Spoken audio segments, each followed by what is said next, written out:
Okay, this is a continuation of the eye, which got interrupted previously. Now this is dealing with, the structures of the eye that are actually going to help move the eye. Okay, now if you look here, we have, would this make sense? This is the common, well, let's go here. This right here is a rectus muscle. It's the medial rectus muscle. Okay, the medial rectus muscle and the lateral rectus muscle. The medial's on this side. The lateral's on the lateral part of the eye. The medial's on the medial. Look what they would do. This is optic nerve. Here's your optic nerve right here. Now look at the lateral rectus. When this contracts, it's going to turn the eyeball outward. When the medial rectus contracts, it's going to turn the eyeball inward. Okay, lateral rectus contracts, turns the eyeball lateral. Medial rectus turns the eyeball medial. And on top, you're going to have a superior oblique up here. Now, see, an oblique muscle is going to turn the eyeball at an angle. And then above that, you have right here, you have a superior oblique. Okay, what else are we missing here? Medial rectus, inferior rectus. Oh, inferior rectus muscle. That's going to pull the eyeball to look downward. Okay, the superior rectus muscle is going to have the eyeball look upward. Okay, so think about it. The lateral rectus muscle is going to have the eye turning outward. The medial rectus have the eye turning inward. The oblique muscle is going to have the eye turn at an angle. And then you have the superior rectus, which can have the eye look upward, and the inferior rectus has the eye look downward. Okay, so these are muscles that are involved in the movement of the eye. Okay, now this involves 3 types of cranial nerves. Okay, cranial nerve 4, cranial nerve 6, and cranial nerve 3. Okay, so basically just remember that 3, 4, and 6 are the cranial nerves that innervate the muscles that move the eye. 3, 4, 6. Now strabismus is a disorder where it's a weakness of the muscle, so it's not properly aligned. Okay, so that'd be strabismus. It's called lazy eye. Okay, this can lead to diplopia, and diplopia, double vision. Okay. Now, don't worry about this part here. Now, the eyeball itself here, we'll notice we have the area. This is a vascular layer right here. We have the sclera, that white part of the eye right there. We have the cornea, which goes over the lens of the eye. Okay. Now we have the ciliary bodies right here that will be involved in contraction and dilation and constriction of the eyeball. And then we have the suspensory ligaments right here attached to the lens. We have the iris, which is the colored part of the eye. And then we have the pupil, which is the opening into the lens. Okay. So this is kind of looking at some layers here. Okay.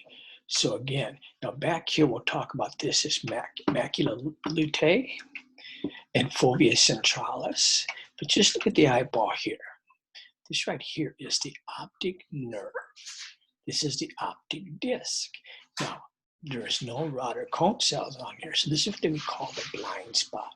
So if light strikes this, it's not going to respond as the retina would respond, okay? Now, the macula luteae, the fovea centralis right here, the macula luteae is this area, and the fovea centralis is right in the center of that macula luteae. This is an area of high concentration of rod and cone cells. So that gives you the most visual acuity, okay? So again, this is take a look at the eyeball itself, okay? We have this area here, the sclera, the white area, fibrous layer, comes into the cornea, which goes over the lens, okay? We have the iris, which is the colored part of the eye, the pupil, which is opening, allows light to pass in, the lens, which is going to accommodate light. We have the suspensory ligaments that connect to the ciliary body, which are responsible for changing the shape of the lens, okay? So we can go back here. That just kind of gives us a rundown of what the eye looks like. Now the sclera is the white part, okay? The cornea, we already know what that is. That's the area that is continuous with the sclera, but it covers over the, light will pass through the cornea to get through the pupil, okay? Let me decide right here is the cornea. Now, let's take a look at this part here. Now, we look at this here. We've already said the iris, we've already said the ciliary body, but the choroid is the outer layer right here, okay? And then the retina sits inside the choroid. So the choroid is the outer layer and the retina is inside the choroid, okay? The choroid on the outside, the retina is inside the choroid. See if we get a better picture here in a second. Okay, now we already know the iris and the pupil. Let's back up a second. The choroid, that's the most extensive, that lays on the outside. Its function is it's a pigment that minimizes the scattering of incoming light. The ciliary body we talked about is a structure that's going to help control the movement of the lens. And the suspensory ligaments attached to the lens and to the ciliary body, which we looked at right here. Okay, there's the ciliary body, there's the suspensory ligaments, there's the lens. Okay, there's the choroid body right here, and there's the retina right there. Okay. Now, how about contraction and how about responding to light or light intensity? Now, if you're exposed, I can walk into a bright room and it's really bright, a lot of light, well, your eye has to adjust to that. Your pupil will adjust to that. How does it adjust? Well, we have a parasympathetic control here. First of all, if you look here, there's two types of pupillary muscles here. Right here, the pupillary sphincter muscle, that's inside. This is the pupillary sphincter muscle. It's the inside one that goes right around the pupil. Pupillary sphincter muscle. And this is the one that contracts. Now, the pupillary dilator muscle is on the outside of the pupillary sphincter muscle. Pupillary sphincter muscle is there. Pupillary dilator muscle is there. Okay, so what happens is, if we look at the contraction of this here, I guess just not going to show it this way. When the pupillary sphincter muscle contracts to make the pupil smaller, the pupillary sphincter muscle contracts. You walk into a bright room, the parasympathetic nerve that innervates the pupillary sphincter muscle will respond. You'll get contraction of the pupillary sphincter and the pupil gets small. This would be normal. That's contracted, normal. Now you walk into a dark room where you need more light to go through the pupil. Okay, then in this case, the pupillary dilator muscles contract. And that actually opens up the pupil, dilates the pupil. So bright light, pupillary sphincter muscle right here contracts, closes the sphincter. Dark light, pupillary dilator muscle contracts, opening up the pupil. This is parasympathetic control, okay? Responds to and this is a sympathetic control. Well, think about it. You walk into an area that's dark and you hear something where you want to see it. That's a sympathetic response. So the sympathetic control is involved in pupillary dilation, and pupillary constriction is a parasympathetic control. Okay.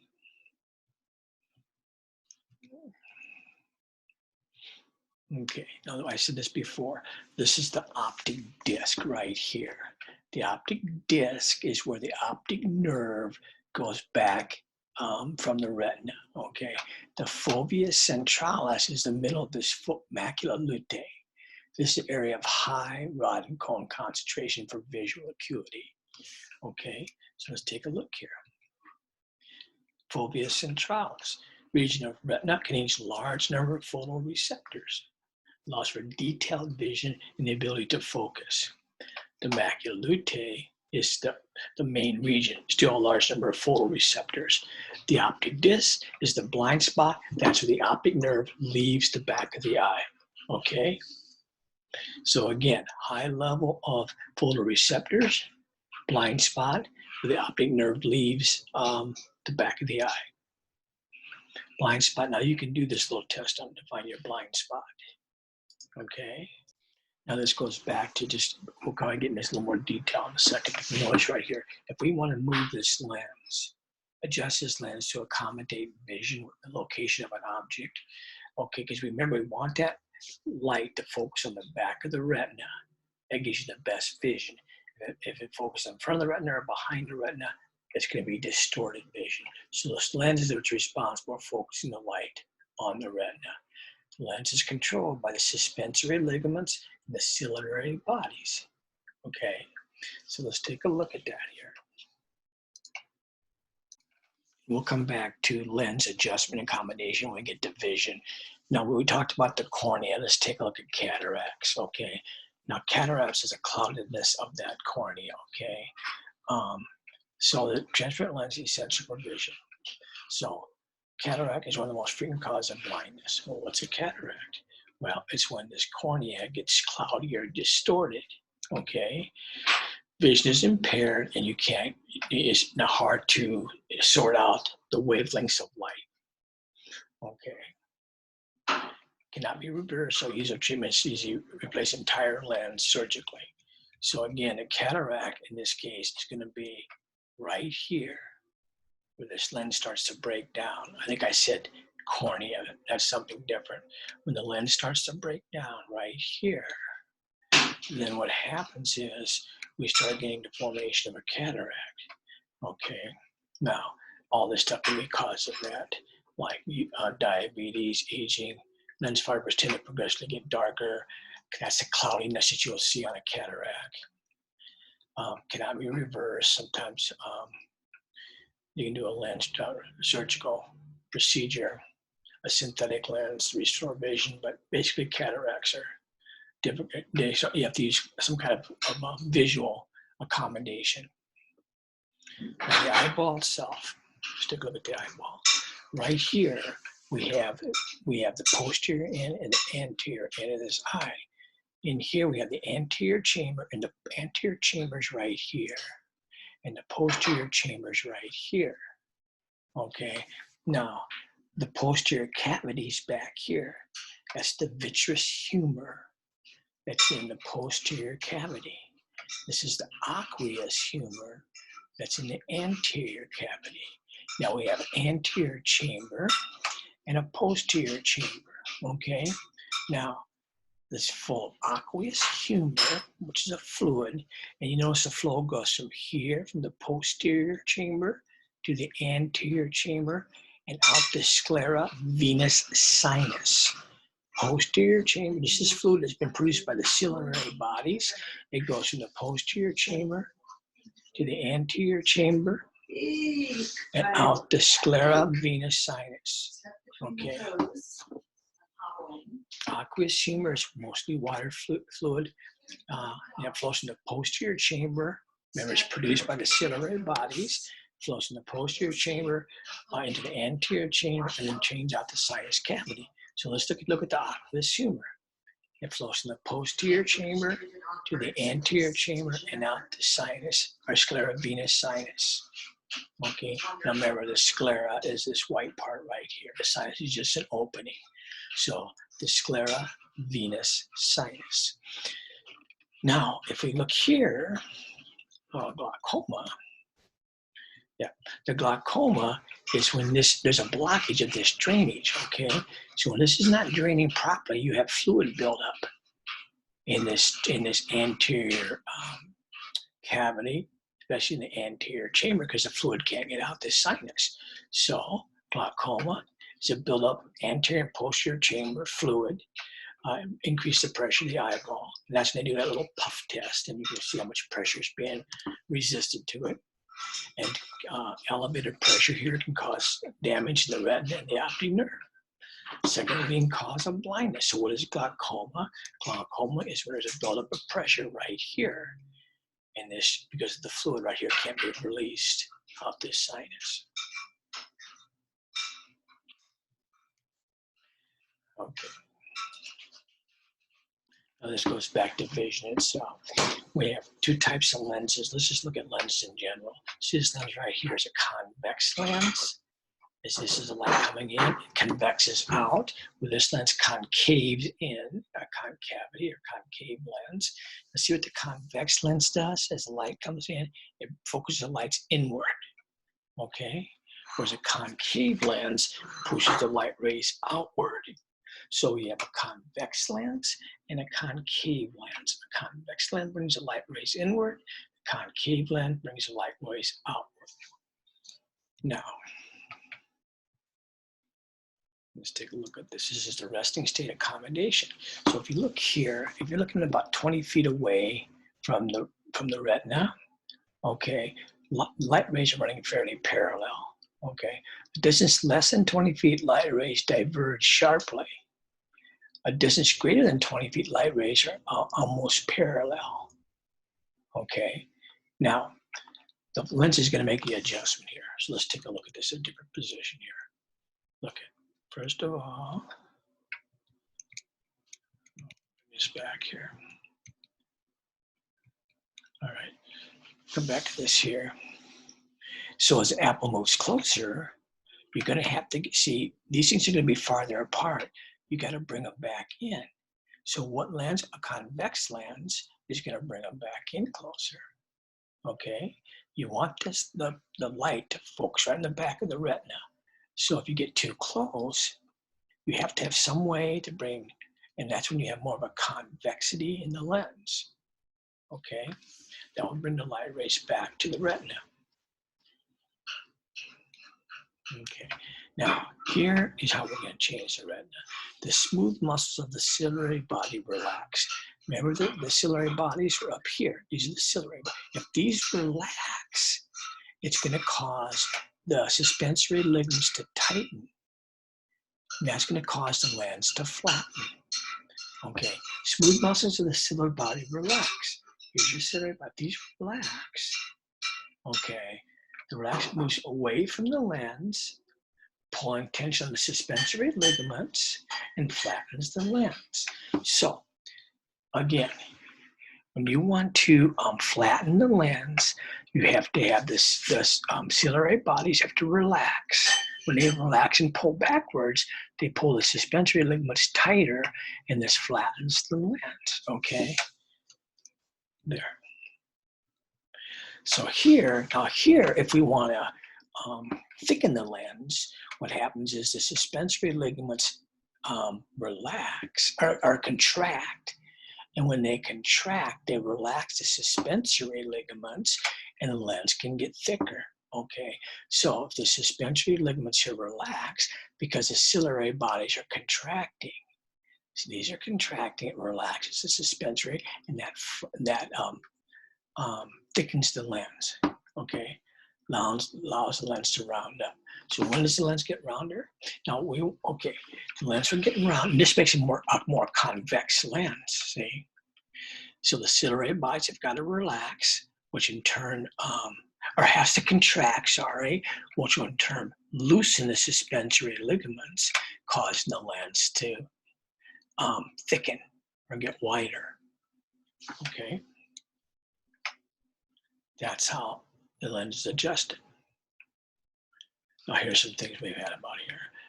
Convergence is putting the light together. Near point accommodation. Presbyopia. Near point accommodation. This is like where almost like where your vision is distorted and the light ray is not hitting onto the lens. So condition where an individual's near point of accommodation is 10 to 20 inches or greater. Using their fourth decade of reading, you need to get glasses. Okay, so presbyopia is a condition where obviously it's going to distort reading up close. Astigmatism, where the curvature of the lens or cornea is irregular and light rays are not evenly refracted. So the condition in the curvature of the lens or cornea is not completely the same. Okay. Then we have, this is normal eye, and see how it's focusing right in the back of the retina. Farsightedness would mean the light rays are going to go beyond. So we're going to have to bring them back onto here. So what do? See, you're going to use a convex convex lens. Let's look at hyperopia, far-sighted. Well, far means that the light doesn't converge together until beyond the retina, which is going to, well, obviously is going to distort your vision. So in order to get it to back up here on the retina, you're going to have to use some type of convex lens. The convex lens will bring the light rays in closer based on the distance it's falling. That's what the eye exam will be, and they'll bring it up onto the lens. Now, so this is when the lens cannot thicken enough to accommodate the light rays. So a convex lens here is going to bring the light rays back onto the retina. Hyperopia. Myopia is nearsighted. The light rays actually fall in front of the retina. Now in this case, you're going to flatten the lens to make it more of a concave lens, right? Which is going to bring the light rays more, a little farther apart, remember? And you adjust this lens to meet the distance of here, and the light will fall onto the retina. Okay, okay. Well, again, on myopia, nearsighted, the light strikes in front of the retina. So you use a concave lens to bring the light back onto the retina. Okay. Okay, now we're getting to the cells on the retina. If you look here, I'm gonna have to make this a little bit larger just to get an idea of what these cells look like. You have, first of all, remember the choroid? That was the layer inside, and the retina is a layer outside. Okay, on the eyeball. So this is closer to the edge of the eyeball. This is closer to the front of the eyeball. This is more posterior. This is more anterior. Now, if you look at here, the pigmented layer of the retina, but then we have our rod and cone cells. You notice the rod cells are more rod-shaped. The cone cells are not as elongated here. You have these horizontal cells, the bipolar cells, and the American cells, okay? Then you have your retinal ganglia cells. Now these cells here are part of the optic nerve, okay? So basically when light strikes, it's gonna move, it's gonna stimulate these receptors here and send an impulse, we'll see in a minute, down to these ganglia cells, and then that's gonna move toward the optic nerve. This is the optic nerve, it's gonna move to the brain of the visual cortex. Okay, so let's take a look here a second, and I'll go back to the picture. Well, the cone cells are the ones that are for bright light, okay? The processing of high resolution color. They're best in bright light because they're going to pick up the wavelengths easier, the various wavelengths. The rod cells do not detect color. Think cones see color. Rod cells are more sensitive in low light. Okay, and it's a part of peripheral vision. So cone cells are better in bright light. They detect wavelengths of color. Where rod cells are better in a more dim, low sensitivity light, low light, and are more involved in just peripheral vision and detecting images. Okay, so we have rod cells and cone cells. Now the retinal ganglia cell is the outer, that's the axons that form the optic nerve. So the retinal ganglia cells form the optic nerve. These American cells, this is all part of image processing, which we're going to talk about later. Now here we look at this here. Here's our rod and cone cells. Here's our retinal ganglia cells. There's our American cells. And if you go back here, I don't think the American cells are on here yet. Let's take a look at this right here. Here is the photoreceptors in the retina. So this is what's interesting here. I'll make this a little bit larger. If you look here, in this case, this would be the rod cell, right? This would be kind of a cone cell. But the bottom line is, let's take a look at this rod cell, which basically just detects light. It has these discs in here. And in these discs, we have an opsin and a cis retinal together. That's called rhodopsin. It's an opsin and a cis retinal. Now, this is in each one of these discs in the cone cell, okay? Now, it's a little bit smaller here. If you look at this here, well, it comes up again here in a second.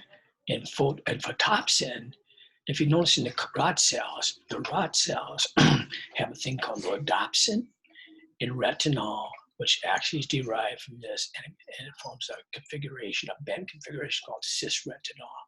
So in the rod cells, they have rhodopsin as composed of opsin and cis-retinol. If you look right here, there's your rhodopsin, there's your opsin, there's your cis-retinol, and it's located in these discs of the rod cells. Okay. Now, in comb cells, they have photopsin.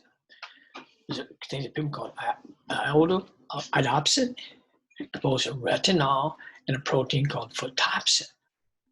Now, photopsin can absorb different wavelengths of light. That's why the cone cells can detect different colors. So photopsin actually will respond to wavelengths like blue, green, or red. So let's summarize it again. On the rod cells, they have rhodopsin, which is made of opsin, and cis-retinol. These are on the rod cells. They do not distinguish between different wavelengths of light. Here's a rod cell. Okay, we have opsin, structure here, and cis-retinol. Together, it's called rhodopsin. That's in the disc of the rod cells. The cone cells have an outer symbol called iodopsin. Photopsin is similar to opsin, but this can absorb different wavelengths of light. Three forms of photopsin allow it for you to detect blue, green, or red wavelengths of light. And so here would be the basic wavelengths of light you would get from the rod and cone cells. Now let's take a look at this here. Right here. Now if we look here at opsin and cis-retinol. So here is rhodopsin, right? It's the cis-retinol and the opsin. We have transducin. Now this is in your rod cells, in that disc of the rod cell. Now, when there's nothing going on here, right? But as sodium, right here, as sodium enters through this channel right here, okay, due to the cyclic GMP. See, you combine the display. Sodium enters the outer segment of the photoreceptor. The outer segment of the photoreceptor, okay, make it a little bit smaller here. Okay, so the sodium channels are open. Now, we go here, look what happens. When sodium enters, okay, we get light causes retinal to separate. So if light strikes this segment of the rod cell, it causes separation of the trans-retinal. Light causes retinal to separate from opsin. Transducin activates PDE, which is phosphodiesterase, is activated. Phosphodiesterase causes the opening of closing of the sodium channels, and the photoreceptor hyperpolarizes. Okay, so let's take a look at that a second. Okay, let's go back to it. Light has not struck the rod cell. Okay, so there's no light. So here we have opsin and cis-retinol are combined. That's rhodopsin. Okay, sodium is coming in. The sodium channel is open. But what happens when light strikes the rhodopsin? Okay, light strikes. Here's the light stimuli. Hits it. Light hits it here. That causes the separation of the trans-retinal and the opsin. This releases transducin. Transducin activates the phosphodiesterase. Phosphodiesterase actually converts cyclic GMP to GMP, and this closes the sodium channel. Okay, now when this closes the sodium channel, the photoreceptor hyperpolarizes. Well, hyperpolarizes, that would mean that it becomes more negative, hyperpolarized, right? because we have depolarized, which becomes more positive. Repolarized becomes more negative. Hyperpolarized becomes even more negative.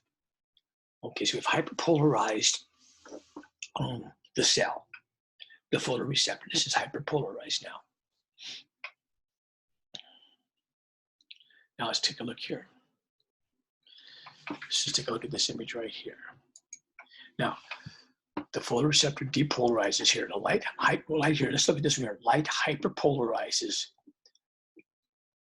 in the photoreceptor and it stops releasing glutamate right here. Well, when it doesn't release glutamate, that allows this bipolar cell to release its neurotransmitter onto the retinal ganglia, which causes an action potential on the retinal ganglia, and it travels down that optic nerve to the brain. We'll come back to that again in a second here. In this case here, when the photoreceptor depolarizes, okay, then there's glutamate being released here. Glutamate blocks the activation of the bipolar neuron, inhibits it, and it doesn't release a neurotransmitter, so there's no action potential on the optic nerve. Again, when this is depolarized. Now, let me stop that right there a second. What does it mean when it's depolarized? That is when the sodium channels were open and it was causing depolarization of that cell, of that disc right there. So when that is depolarized, it causes the release of this glutamate right here. The glutamate inhibits the firing of this bipolar neuron, so it doesn't release a neurotransmitter, and there's no action potential. But now, when the light does strike the photoreceptor, what it does is hyperpolarizes this photoreceptor, the rod cell. It does not release the glutamate. Therefore, the bipolar cell is activated, it's not inhibited. It can release its neurotransmitter onto the retinal ganglia, causing an action potential to fire along the optic nerve. Okay, so again, and I want to reemphasize this again. Let's back up one spot here. Right here, we notice right here when there's light. Well, back up to this one right here. When light is not striking the rod cell of the discs, then the rhodopsin's intact. And rhodopsin's intact, transducin's inactivated, PED is activated, and we're having sodium coming in this channel. When sodium comes into that channel, sodium is positive charge, so it's depolarizing the disc. And if it's depolarizing, that goes all the way back to here. And if it's depolarizing, then it's going to cause right here a release of glutamate. Glutamate will inhibit this bipolar cell, and it does not release its neurotransmitter, and so the optic nerve is not activated. But now, if we go to this image right here, when light does strike the rhodopsin, okay, it causes a separation of opsin from transretinal, which activates transducin, which activates the phosphodiesterase, which actually causes the closing of the sodium channel. That will cause hyperpolarization. It will cause this to become more negative. If this is hyperpolarized, then what's going to happen is you're going to have, it's not going to release the glutamate. Therefore, it doesn't inhibit this bipolar neuron.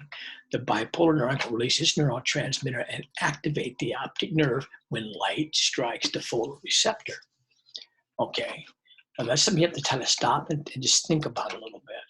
Now that can lead us to color blindness, and basically color blindness is an X chromosome trait where you lack the gene for producing a certain pigments, remember, in the cone cells. That detect those photopsins, that detect certain wavelengths of light. So therefore, if you don't have that gene that makes that photopsin, then you don't detect that wavelength of light, and basically you're colorblind. Usually it's red or green. X chromosome, so it's usually For males are more often to be colorblind than females because it's a sex-linked trait. So in order for a female to have it, it'd have to be XX, be homozygous on both. For a male to have it, he just has to have it. You can't be a carrier where a female can be a carrier. So males are more likely to have it than females. And then here, if you look at this, the Shara plate, this is going to detect, what do you see, number 21 or 74? If you see 74, you have normal vision. 21, you have some color blindness. Now, the visual pathway. Let's take a look at this visual pathway a second. Just talk about a few things. If you notice on the visual pathway, here's our eyes. If you notice, whatever strikes the right side or the lateral part of the eye stays on the same side of the optic tract. So right here, if light strikes this lateral part of the right eye, it stays on the right side of the brain. The light that strikes the medial part of the eye crosses over to the other side of the brain. Here, medial side crosses over, lateral side stays on the same side of the tract. Now, this is called the optic chiasma, and the chiasma means crossing over, okay? Now, this is optic nerve number 2, going on nerve number 2, coming out from the back, from the right there where the blind spot is, the optic disc. Some crosses over, some stay on the same side, okay? But it goes back here into the primary visual cortex right here. And that's back sitting in the medial part of the thalamus, okay? Well, this is the thalamus right here. It goes back to the medial portion of the occipital lobe. This is the medial part of the occipital lobe. This is the primary visual cortex, okay? Now, there's also an association cortex that's sitting over here a little bit, but this is the primary visual cortex. Okay, so when that light comes here, crosses over in the chiasma, there's a superior colliculus, it's right there. This is all part of like the old brain, okay? Here's your optic tract. And then you have the lateral geniculate, nucleus of the thalamus, and then the optic radiations down to the primary visual cortex. Again, hits the eye, the red of the eye, down the optic nerve. The medial part of the eye crosses over, the lateral part stays on the same side. There's your optic tract, that's your optic chiasma where it crosses over, and then it moves down this kind of a pretemporal area right in here into the lateral geniculate and nucleus of the thalamus. Okay, and then it travels through radiations to the primary optic cortex, or primary visual cortex, in the medial part of the occipital lobe. Okay, so that's kind of the view of how it travels. Okay, now let's take a look here. Okay, well, and I've kind of mentioned this stuff here. I'll make it smaller again. Again, the optic chiasma is the crossing over. We've kind of seen the visual field here. We've already looked at this here. The optic tract, we know where that's at. After the optic chiasma is the optic tract. The lateral geniculate area is a part in the thalamus where the majority of axons terminate. Now the optic radiation, the ones that go all the way back into the primary visual cortex in the medial part of the occipital lobe. Okay, so that's the pathway. We look at the pathway again. It goes down right here is the pathway. It travels from the eye. It crosses over the optic, some cross over, the medial part crosses over the optic chiasma. The lateral part stays on the same side. We have this little pretectal area, but here's the superior colliculus and the thalamus. Well, the superior colliculus is superior. That's the superior colliculus. This is the lateral geniculate of the thalamus. And there's your optic radiation into the primary visual cortex. Okay, in the medial part of the occipital lobe. That's the pathway. Optic tract, the pretectal area, we have the superior colliculus, the lateral geniculate, and the thalamus. Okay, the lateral geniculate of the thalamus. They travel through the radiation, optic radiation to the primary visual cortex in the medial part of your occipital lobe. Okay, so we have a visual with that. I'll back up here a second. This kind of again shows you the location of that.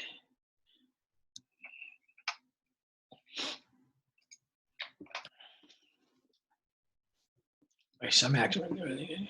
Okay, let me stop here. So now some of these axons are right in the midbrain where they communicate with the oculomotor nerves. Well, oculomotor are movement of the oculus, which is the eyeball. It causes the eye to move. When light is detected in one eye, pupil is constricted and both eyes reflectively to prevent damage to the retina. So when light hits the pupil constriction, we looked at that previously.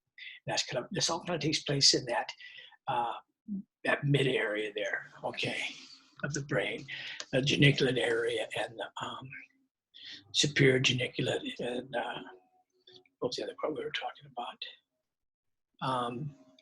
Lateral, no, superior colliculus and lateral geniculate. Okay. Now, binocular vision, that means, you can see depth perception. Okay. Now, this should be the big picture vision, and that should be it for vision. Okay. So we'll stop that right there.